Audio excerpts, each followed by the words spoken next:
He was a sick and depraved man, and now he's dead.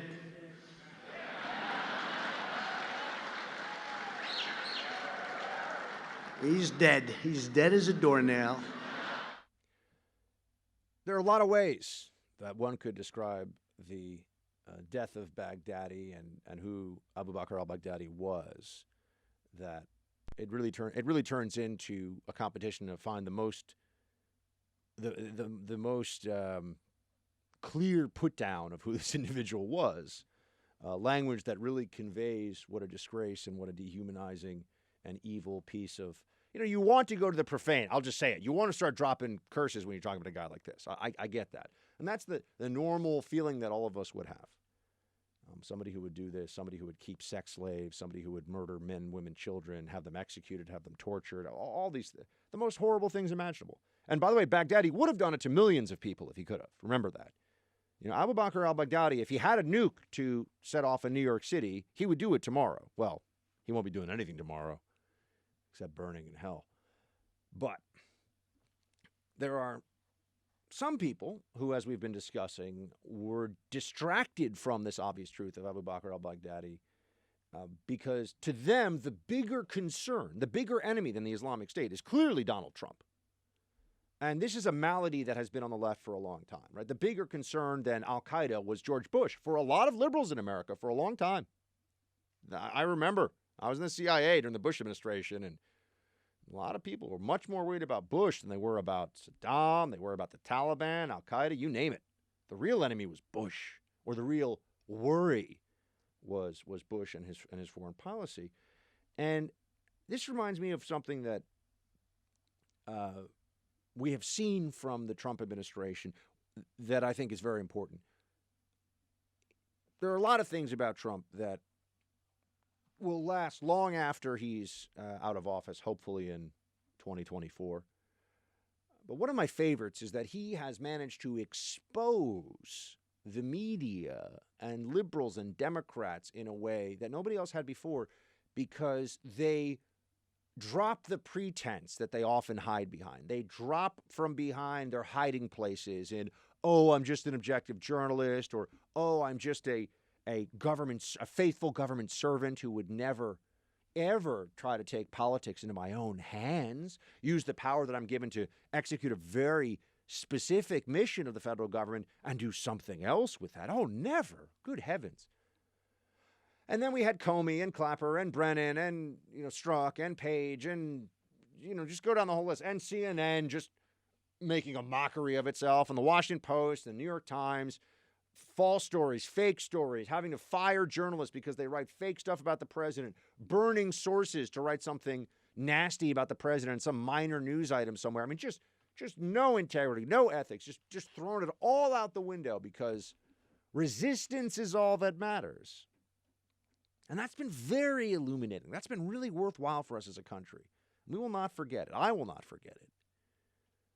The two greatest clarifiers of media bias in the last decade, in my opinion, are Twitter, because now we have journalists who at 8 o'clock in the morning go like, ha, ha, ha, LOL, Donald Trump is a moron. And then at 8 o'clock at night are on TV, tonight Donald Trump destroyed the Constitution again. I'm just an objective journalist here.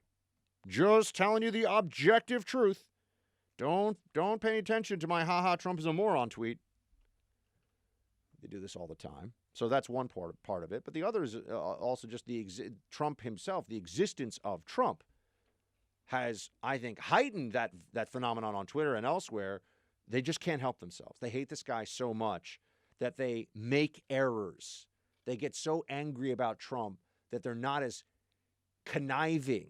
They're not as tactically sound in their propaganda as they were in the past. And I think that's been very useful. The one part of that I have to say is surprising, and this is what has made me get in this frame of mind, is what he has shown us about many conservatives, too.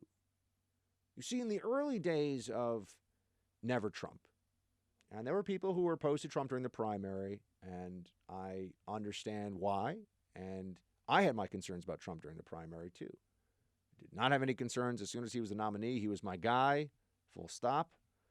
But there has been this this movement of Never Trumpers who initially, for about the first 2 years of the Trump presidency, were holding themselves up as the true idealists of the conservative movement. They were the real right-wing, true believers in a sense, because they were adhering to the principles that everybody else had abandoned because of this reality TV barbarian who had taken over the Republican Party. That was the basic narrative.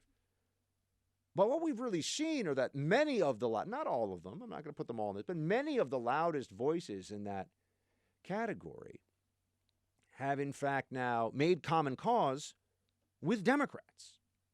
Vote for Democrats, want Democrat policies to get through, have switched teams, are the definition politically of a turncoat. And no longer clinging to the fiction that they're the true conservatives. So, in a sense, Trump has brought out the truth of many people who were formerly leading voices of the conservative establishment. People like Bill Kristol, people like Max Boot, people who I used to have on this show sometimes as guests, some of whom I'm still reasonably friendly with, so I will try to refrain from bringing up their names on air just out of personal loyalty. But I always tell you that my personal loyalties do interfere with my analysis, as in my friends are off limits for my show. And that's just a point of honor that I maintain. You can disagree with that. Some people would, but that's just, I'm honest with you about it. But an amazing example of this, a stark, wow, punch you in the face kind of example of exactly what I'm talking about. Max Boot, who is not a friend of mine, who wears a fedora unironically in his main photos on Twitter and stuff, which just, it's pretty stunning. And he's a surly fellow, and I think also increasingly an emotionally unwell fellow, but I can't prove that. I'm just basing it on my limited dealings with him and what I see on TV.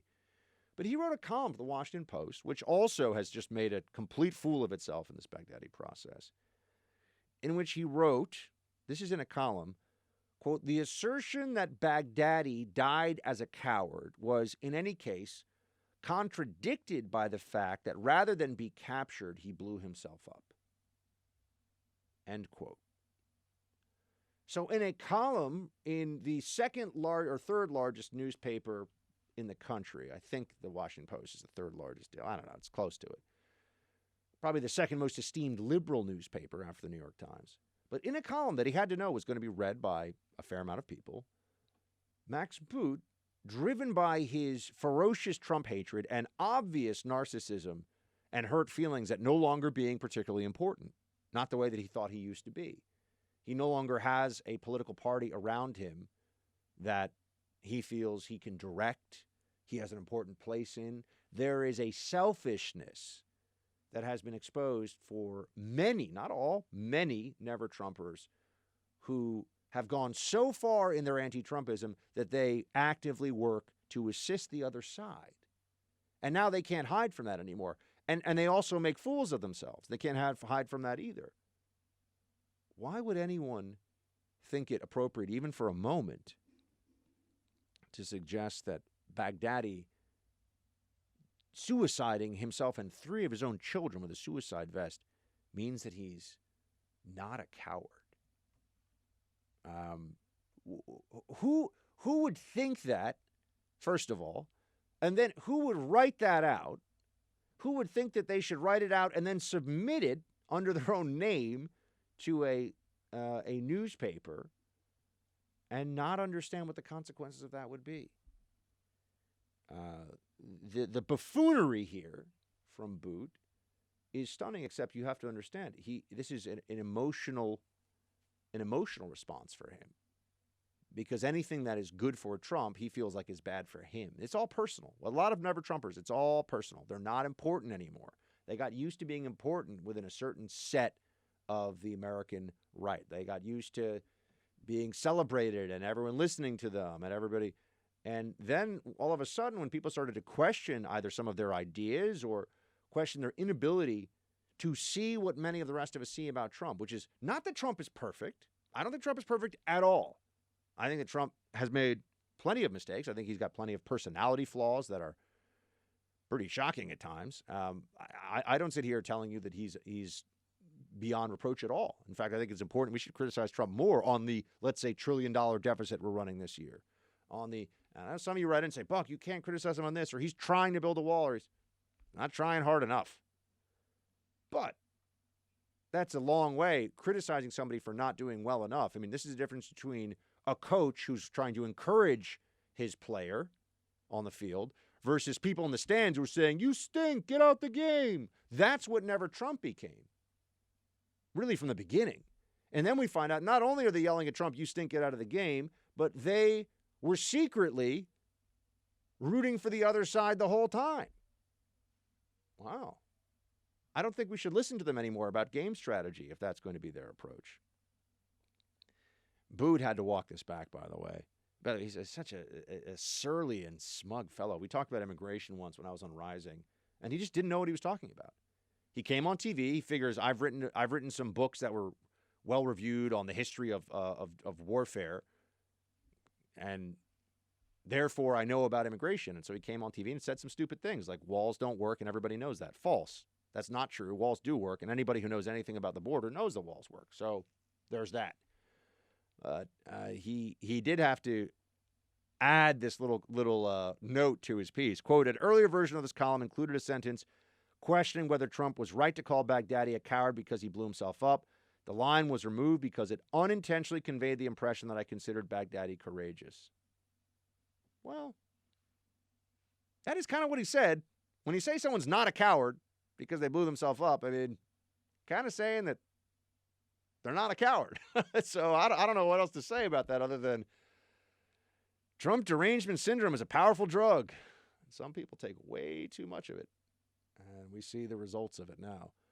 So we have, I think, greater clarity in many ways about who is who in the political discussion right now than we've ever had before, because they can't help themselves.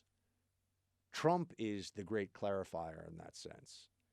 Sure, they'll always talk about how he polarizes things and he makes it more difficult to have certain civil conversations with the other side. Yeah, but he also lets us know who really wants what and who stands for what in the political debate in this country. And I think that in itself is especially worthwhile.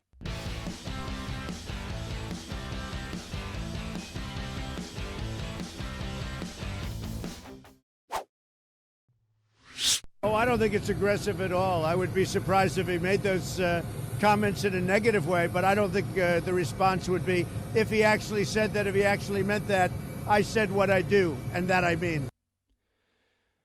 So now we get another moment in the media's life cycle here where they're using the words of a former Trump official to bash the president. And here's what I believe is at issue here. Kelly, who's a retired Marine Corps general, said during the Sea Island Summit, which was hosted by the Washington Examiner. Sea Island here is a very nice place. Kelly said that if he had stayed on as chief of staff, Trump wouldn't be in the midst of the current impeachment inquiry, saying that certain White House advisors could have prevented it. And, quote, here's the quote from Kelly. I said, whatever you do, and we're still in the process of trying to find someone to take my place.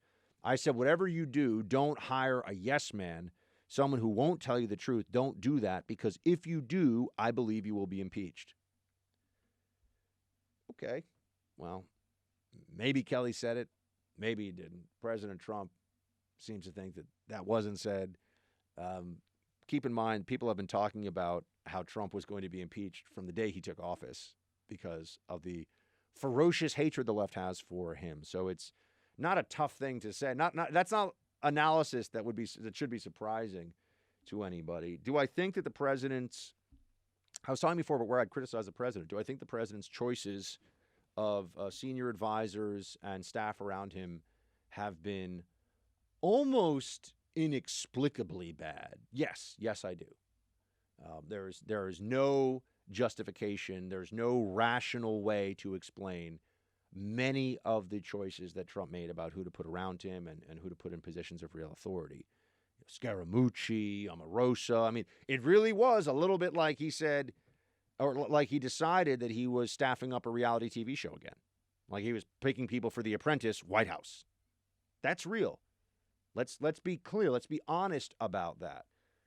There were a lot of people that were brought in that had to be shown the door rather quickly, and they never should have been brought in. So that's one area. And by the way, that does fall on the president. I mean, he's got a lot of authority, and these are important decisions to make. And to make such poor ones reflects badly on his judgment as a commander-in-chief. I think that there's no way around that. I think we need to be honest about that. So I'm telling you, that's what I think about where the president is on all of it. On the upside, though, I'll give you a happy thing. So that's a place where I say Trump, Trump gets a C- on appointees and senior advisors. Really, C-. It's gotten a little bit better, but it's because he went through a lot of the really bad choices. But here is, on the upside of things, the president is, and whether you're pro-Trump or not, if you are a conservative, you have to be pleased with what is going on right now in the federal judiciary. Here is President Trump. Play clip 1, please. I want to thank you, President Obama, for giving me 142 open judges. How you allowed that to happen is beyond me. It's beyond me. Thank you, President Obama, very much. Everybody in this room thanks you. Now, he's being a little funny there, but this is a real point that he's making. The hashtag resistance has relied so much on federal judges who are activists appointed largely by Obama, but also by Clinton and sometimes by Republicans, too. You'll notice Democrats never seem to slip up on this. Who is the Democrat Supreme Court appointee, from a Democrat administration that turned out to be really Republican? Doesn't happen. Meanwhile, you go back and look at Reagan and George H.W. Bush. Some of the people they were putting in there in the Supreme Court turned out to be leftists, activists in judges' robes. Never happens the other way. I'm not making it up. Think about it. Who is it? Sotomayor, liberal. Kagan, liberal. Ginsburg, liberal. They're all liberals. Liberals. And in lockstep with liberalism. I mean, never disappoint the party faithful of the Democrats. Really. On anything important, I should say. On some more minor stuff. Procedural things, people have a different view. But anyway, the judiciary, not just Kavanaugh and Gorsuch, but the judiciary at the federal and district court level, or at the district court level, I should say, and appeals court, that being changed in the way that it is right now and the kind of judges that Trump is picking. This is where his outsourcing decisions a bit to people who know more and he can trust on which judges to pick has been a good move. The Federalist Society, etc. So, on the upside,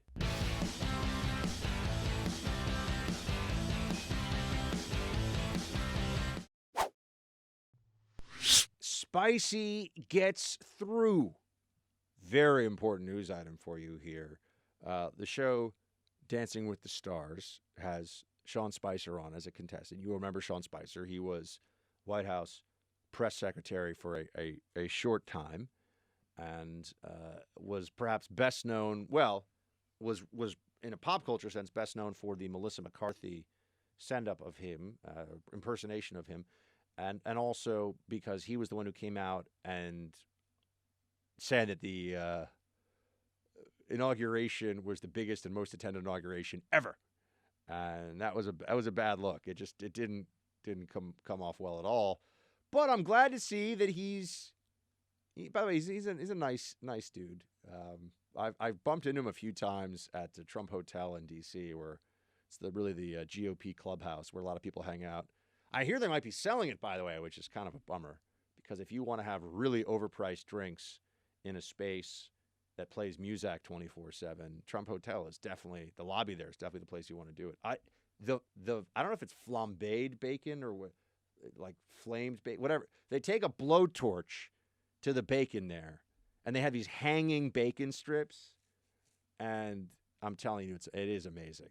I mean, they do bacon right at Trump Hotel. So I give credit where it's due. Always one of the mantras of this show, But for, our pop culture correspondent here is producer Mark. And producer Mark, I do have to ask you, first of all, have you ever seen Dancing with the Stars? Because I have not. I've seen clips. I've seen clips too. Have you ever actually watched the show? No, I think my fiance watches. It's a pretty popular show, apparently. Yeah. I think my main man Tucker Carlson was on at one point. So, I mean, like, if they came asking the Buckster, but I would. Have you ever ballroom danced? I don't think. Of course, I took some ballroom dancing growing up. I had debutante balls to go to, my friend, as an escort. Oh. That's right. So you were an escort, is what you're saying. To a debutante ball. We were 16. But I would just point out that Spicy is, my understanding, the worst in terms of actual dancing skill. Not my dancing skills, by the way. I don't even know if America could handle these funky moves. But Spicy, true. That's an accurate thing. I don't know if they can handle it. I don't think I can vocalize the face I just made. Yeah, we do need to get a camera for you guys. Our producer Mark, we'll work on that. But so what I want to know is, are people pushing him through as a joke, or are they pushing him through out of some kind of Trump solidarity at this point? It's got to be for the humor, right? This is like when you used to have. Remember, you had student council elections. There was always a candidate in my school growing up who would run, who was like the kid who basically lived in detention, and all the teachers thought was just a class clown, cut up bad kid who did bad, not bad kid, but the kid who was always misbehaving and getting into trouble. You're describing me. Oh, really? I was definitely the class clown. You were that kid? Oh, yeah. Not in detention all the time, but I was a clown. Yeah, that surprises nobody. Yeah. You got away with it, though, right? I did. Yeah. So I would think that this is a little bit like that, where they're voting for him specifically as, it's almost like a protest vote against Dancing with the Stars. It's like that guy on American Idol, I forget his name, that got through because he was hilarious. Was that the William Hung? Yes. Yeah, he became a star. He sang in his. I remember this back then. He sang. It was Bangs, yes, She Bangs by Ricky Martin. By Ricky Martin. Mm-hmm. Yeah. That was fantastic. But terrible. And then he put it on an album, by the way. Yeah. No, I heard it. Look, you got to give American Idol credit. I was just in Nashville over the weekend. Love you, Nashville. And there were people. I was like, who are the biggest country music stars? I asked a Nashville local, actually a radio host. I asked Clay Travis what he thought about it, and he named all these different. I said, oh, Carrie Underwood's really. Carrie Underwood's like a big deal in Nashville. Yeah, because she's married to the former captain of the Nashville Predators. Is that a thing? That is a thing. Yes. I didn't know that. But she's still a big deal for her music. Come on. Oh, of course, for her music as well. But she's also married to a hockey star over here. She was always my favorite. Yeah. I like Kelly Clarkson, but I don't know. I feel like she didn't reach her true potential. I saw Carrie at the Garden once. I even feel forced. like Justin Guarini had his day. Remember that guy? I vaguely. He was in the movie From Kelly to Justin. They made a movie after the first season of American Idol. Oh, and it was so bad. I didn't see it. I saw previews, but man, it was so bad. But hey, you got to grab that money while you can, I think the only season I watched was when Clay Aiken and Ruben Studdard. I used to watch American Idol with my parents. It was like a bonding experience. The show we could all, in the early days of that show, it was a phenomenon. It was amazing. And some of the people they had come in, and the whole Simon Cowell, oh, I'm a British guy, and I'm just like a little mean, but you'll still love me anyway. Like that whole thing, Now The Voice is actually really big. Oh, is that the one? Yeah, that's the one with the chairs that they spin around in, and then the stars coach them. A little too theatrical for me. I'm an original guy, I said it was popular. That doesn't mean. Yeah, I know. I'm not as into it. By the way, did you see the? Have you seen? What's it called? You've seen Breaking Bad, obviously. Of course. I have not seen the movie yet. So Breaking Bad has a movie that's out right now, which I did watch, and I got. Oh wait, producer Nick tells me that Justin is now Lil Sweet from the Dr. Pepper ads. Did you know that? Justin Guarini has made a comeback in Dr. Pepper ads. I don't drink Dr. Pepper. Well, what I wanted to tell you all also is that the new movie El Camino is terrible. So boring. I haven't seen it yet. I have to watch it just because of, Breaking Bad. It's really like just an episode, a long episode of Breaking Bad. It's not really a movie. It's like if they added one more episode to Breaking Bad, but was it at least a good episode? It ended perfectly. Like, why do they do this? Why do they have to at least make it a spinoff so I can ignore it? It's very sad. But I've got a lot going. I mean, I've got a book to write, which is, that's a problem. But I'm watching The Americans right now and also checking out a fair amount of. I will be watching Peaky Blinders. Did you see the spinoff of Breaking Bad? With the lawyer? Better Call Saul. I thought it was a little boring. Really? I saw the first season. I didn't watch beyond the first season. After season 1, it gets so much better. It gets better? I loved it. Really? I have not seen the most recent season because it's not on Netflix or anything. I think my man Dave Reboy told me that he also really liked Better Call Saul. I loved it. The thing with the brother and it can't go outside and all that. I don't know. I just was like, what is this? It gets so much better, trust me. Hey, I'm going to watch based on producer Mark's recommendation here. And if it's terrible, we're going to make fun of producer Mark. Of course. Yeah. But anyway, so Sean Spicer, he got through, and I guess I'm going to have to watch an episode of this show now. Now that because the spicy phenomenon is turning into its own thing. I'm sure they put clips out on ABC. Just watch. I've seen a couple of the small, but I want to see. I got to watch the whole show. I don't even know how this works. Like, it's a professional dancer with the not professional dancer. Yes, right? I believe so. I get to see the professional dancers. That'll be kind of fun. I appreciate the technique. What? You know what I'm talking about. Yeah, that's it. Yeah. So anyway, spicy. I guess we gotta do it. Should we join the vote for spicy train? I don't know. Maybe. Could happen.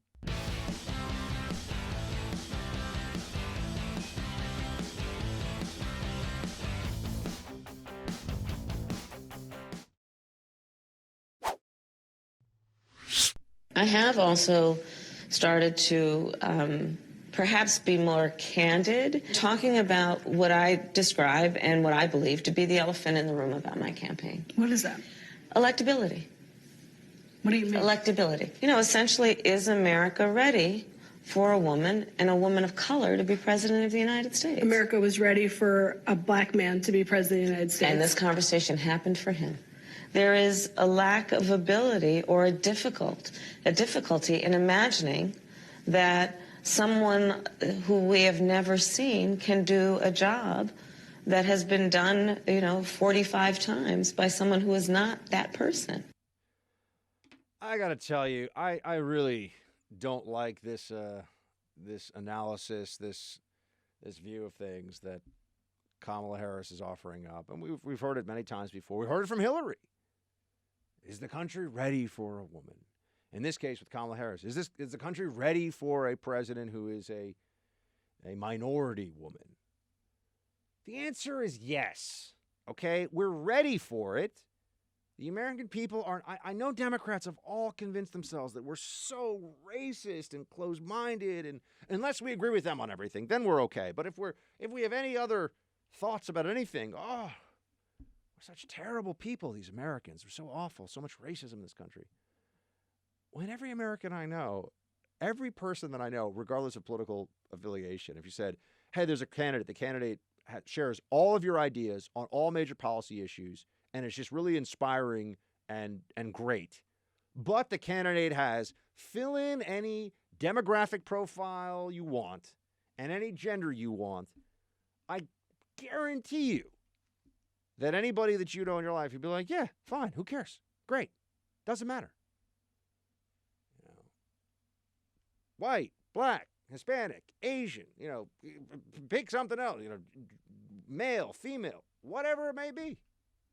If you like the person as a person, if you think they're a compelling politician, if you agree with them on policy, I'm not saying, of course, there's stupid racists everywhere in every country all over the world. I'm not saying it doesn't exist, but the vast, vast, vast majority of Americans, of voters, I would say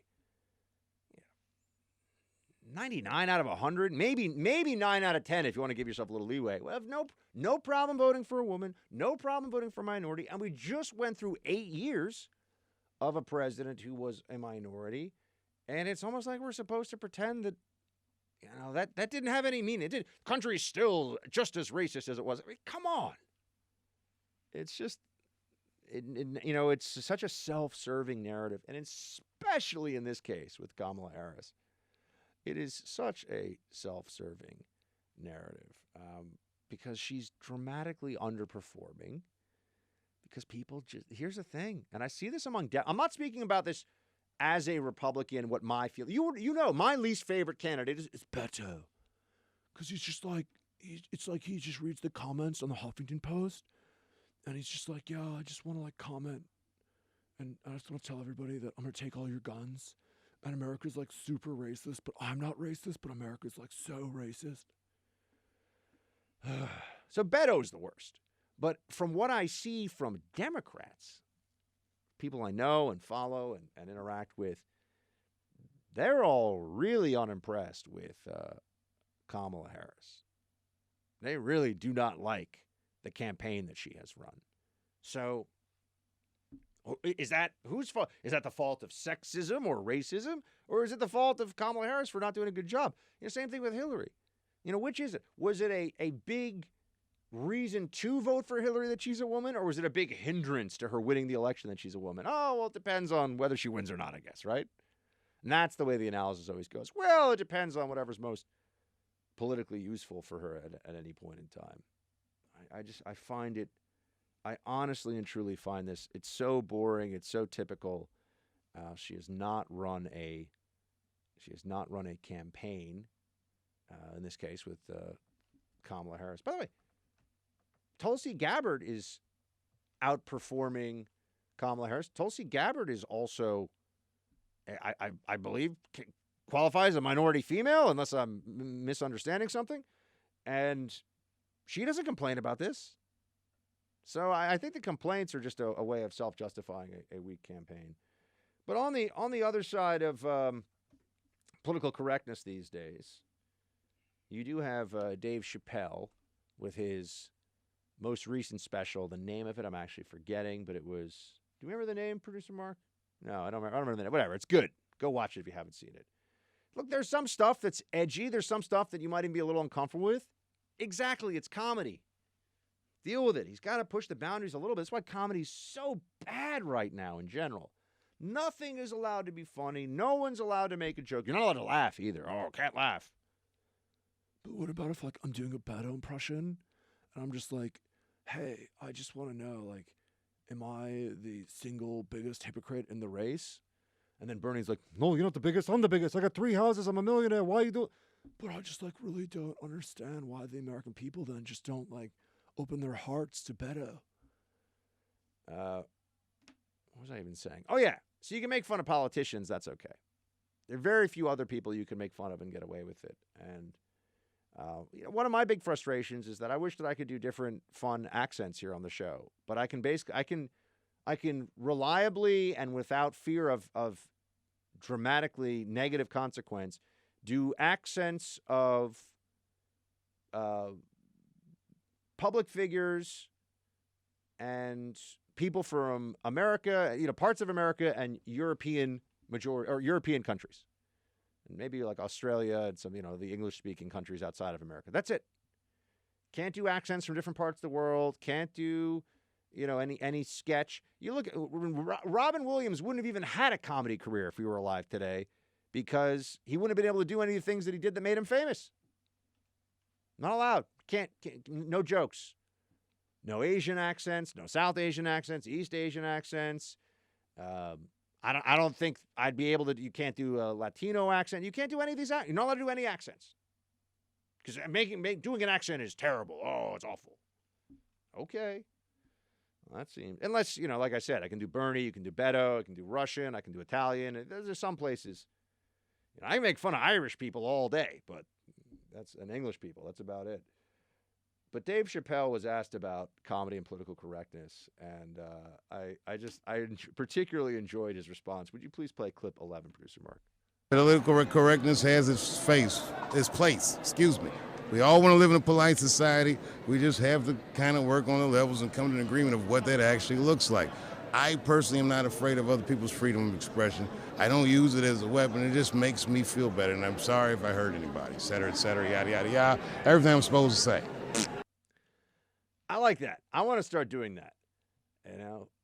Every time, for example, the left puts forward a veteran to criticize, to tear down President Trump or be part of the soft coup effort to destroy the president, I want to say, yada, yada, yada. Of course, respect his service and all that. All the things I'm supposed to say. Now, can we talk about the issue? Now, can we just assume the things that that we now have to say to establish that we're a good person before we talk about the issue. And I think the same thing is kind of true with comedy now too. It's like, okay, yeah, so I make some jokes. I don't want to offend anybody, yada yada yada. Like, can we just all be adults about this? Unfortunately, the answer is no. But I want the yada yada yada right, where I can just say, yay, all the stuff that you already know about me. Blah blah yada yada. I hate all the terrorists, but let's talk about this issue. Or blah blah. I believe in the Constitution and I'm a strong supporter of the United States military, but I disagree with this particular general on this thing or whatever it is. Comedy, politics, we need a lot of yada yadas these days.